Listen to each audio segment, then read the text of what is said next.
In the summer of 2014, at a prison in the Arizona desert, the state prepared to carry out what it claimed was a controlled, medical-style procedure, a lethal injection designed to end a life quickly and quietly. The condemned man's name was Joseph Rudolph Wood III, a convicted double murderer who had been on death row for decades. In theory, lethal injection represented the civilized face of capital punishment. No gallows, no firing squad, no medieval torture methods, just a few syringes and a silent heart monitor. But what happened inside that chamber would be described by witnesses as slow, cruel, and unlike anything they had ever seen. One of the worst torture methods in history, hidden behind the language of modern medicine. If medieval execution was brutal punishment in the open square, this was its clinical descendant, cold, fluorescent, and supposedly bloodless, yet no less terrifying when it went wrong. To understand why Joseph Wood's execution shocked the world, it helps to see it as part of a long, dark evolution of historical execution methods. In medieval Europe, execution was deliberately public. Hangings, burnings, breakings on the wheel, and disembowelments were designed to terrify the crowd and reinforce the power of church and crown. Medieval torture methods such as the rack, the Iron Maiden, whose reality is highly disputed, or prolonged burning were slow by design, turning punishment into a spectacle of suffering. Back then, the pain was the point.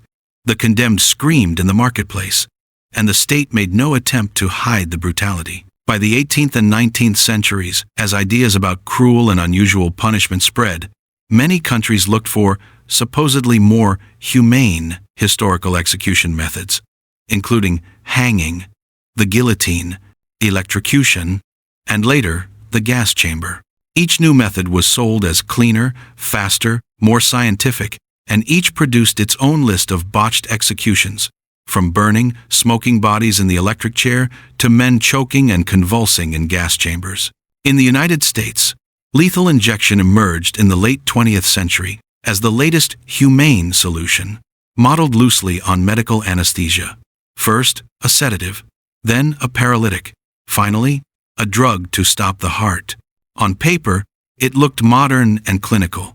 In practice, especially when drug supplies changed and skill standards dropped, it created a new class of brutal punishment, painful, drawn-out deaths that looked calm only from a distance. Joseph Wood's execution would become one of the clearest examples of how a method designed to look merciful could turn into one of the worst torture methods ever used by a modern state. Joseph Rudolph Wood III was not an innocent man. In 1989, in Pima County, Arizona, he murdered his ex-girlfriend, Debbie Dietz, and her father, Gene Dietz, shooting them both at an auto body shop after a history of abuse and threats. Witnesses testified that Wood had stalked and harassed Debbie, and on the day of the killings he walked into the shop armed, shooting Gene first, then chasing and killing Debbie as she tried to hide. The crime was brutal and direct, and in 1991 he was convicted of 2 counts of first-degree murder and sentenced to death. For more than 2 decades, Wood's case wound through the appeals system, touching on issues of mental health and legal representation, but never overturning the sentence. By July 2014, the legal battles focused less on whether he would die and more on how the state intended to kill him, with a controversial drug combination that many feared could turn his execution into exactly the kind of dark human history moment the Eighth Amendment was meant to prevent. Arizona planned to execute him using a 2-drug protocol: midazolam, a sedative, and hydromorphone, an opioid analgesic. This was not a standard, time-tested formula. It was a substitute, chosen because pharmaceutical companies had restricted access to traditional execution drugs, forcing states into experimental territory. The stage was set. A condemned man, an unproven lethal injection cocktail, and a state determined to show the world that lethal injection was still a clean, controlled alternative to the medieval torture methods of the past. On the 23rd of July 2014, at Florence State Prison in Arizona, officials prepared the execution chamber. Witnesses, including journalists and family members of the victims, took their seats behind the glass, expecting to watch a procedure that would last about 10 minutes. The first drug, midazolam, was intended to sedate Wood, pushing him into a deep, unconscious state where he would not feel pain. The second drug, hydromorphone, was supposed to depress his breathing and eventually stop his heart. According to reports, Wood received 50 milligrams of midazolam and 50 milligrams of hydromorphone doses, far beyond what is used in medical practice, but still dependent on proper IV access and individual physiology. Once the injection began, witnesses watched closely, many expecting the quiet stillness that states often use to argue that lethal injection is gentler than older historical execution methods. But what happened next did not look gentle at all. Within minutes of the drugs being administered, Wood began to gasp. Journalists later reported that he made gulping, snorting, and choking sounds, his body attempting to draw in air as the drugs affected his nervous system and lungs. This did not stop. After a few breaths, it went on and on. According to multiple witness accounts, Wood gasped and struggled for almost 2 hours. One report estimated around 660 gasps before he finally died. For most lethal injections, the timeline is simple: unconsciousness within a minute or two, death within 10 to 15 minutes. By contrast, Joseph Wood's execution lasted approximately 1 hour and 57 minutes from the time the drugs were first injected until he was pronounced dead. During that time, reporters described him as gasping and snorting continuously, with his chest and stomach heaving as if he were struggling for breath.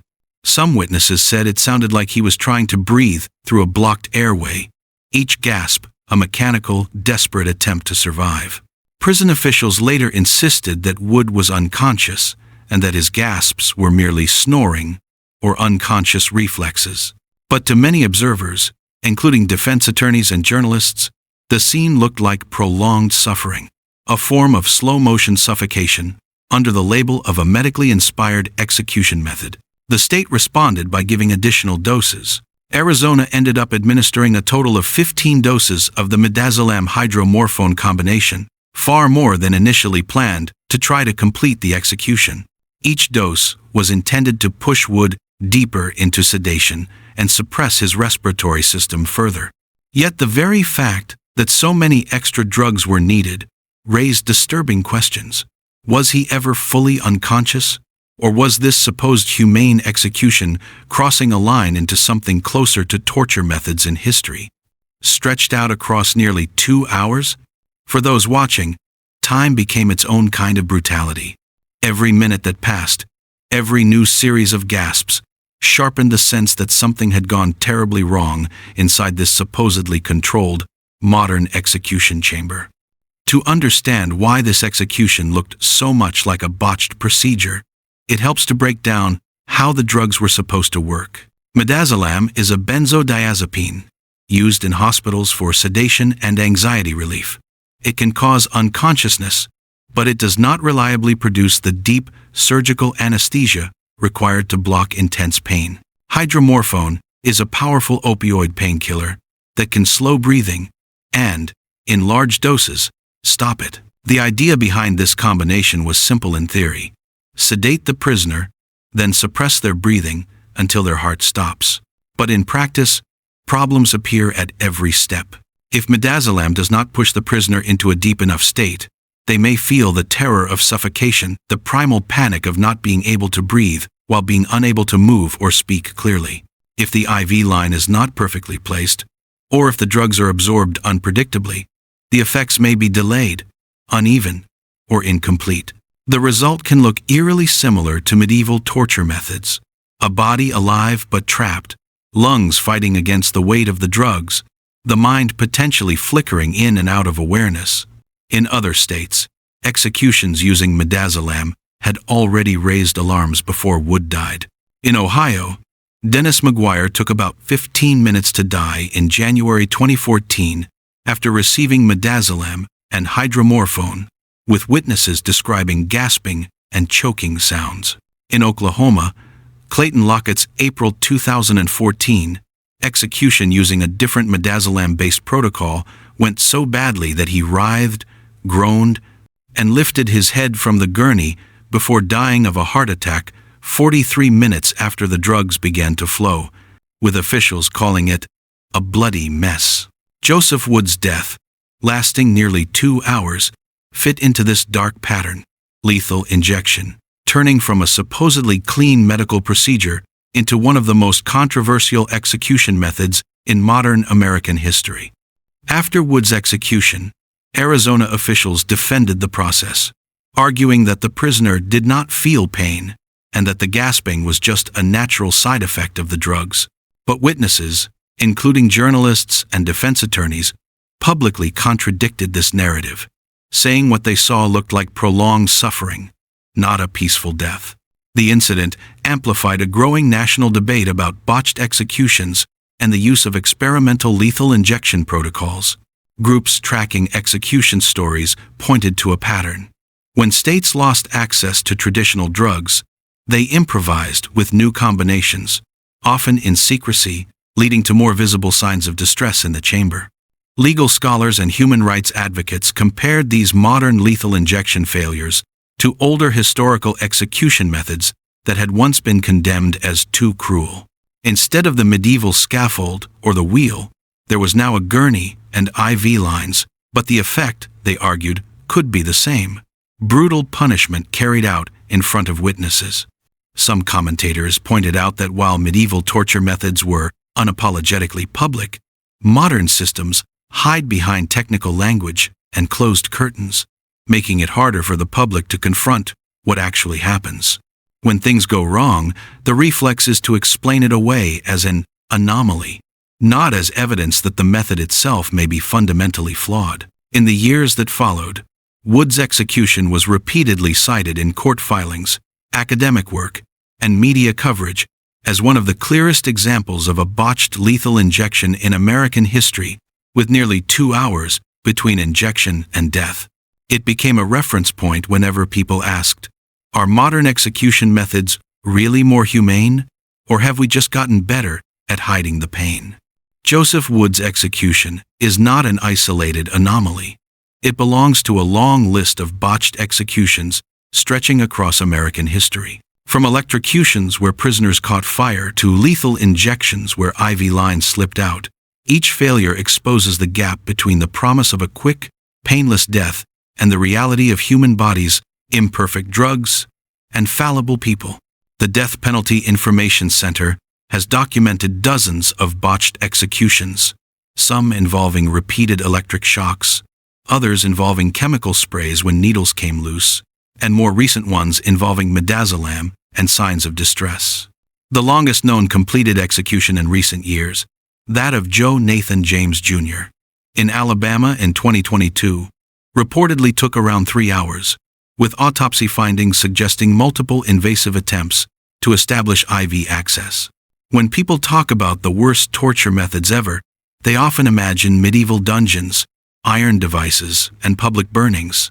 But in the eyes of many witnesses, a prisoner gasping on a gurney for nearly 2 hours, struggling for breath while the state insists everything is working as intended, belongs in the same conversation about dark human history. The clinical setting does not erase the suffering, it just reframes it. Instead of chains and fire, there are syringes and heart monitors. Instead of an executioner with an axe, there is an unseen team behind a partition pushing plungers. From a distance, modern lethal injection looks very different from medieval execution. Up close, when it fails, the difference can feel terrifyingly small. Joseph Wood's death in Arizona was supposed to be routine, a quiet lethal injection, a short procedure, another line in the long history of execution stories. Instead, it became a symbol of how even the most advanced methods can slip into something that looks, sounds, and feels like torture. For nearly 2 hours, witnesses watched a man gasp and struggle as drugs slowly pulled him toward death, raising haunting questions about consciousness, pain, and what it truly means to call a punishment humane. Legal arguments and official statements cannot erase what people saw and heard through the glass. From medieval torture methods to lethal injection, The tools have changed, but one question refuses to die. How much suffering are we willing to accept in the name of justice? When a state needs almost 2 hours and repeated chemical assaults to end a life, many argue that this is no longer just an execution. It is a brutal punishment that belongs among the darkest chapters of human history. If this is the modern way to kill, what does that say about us? If you're still here, you just walked through nearly 2 hours of a man's death, compressed into a few minutes of dark human history.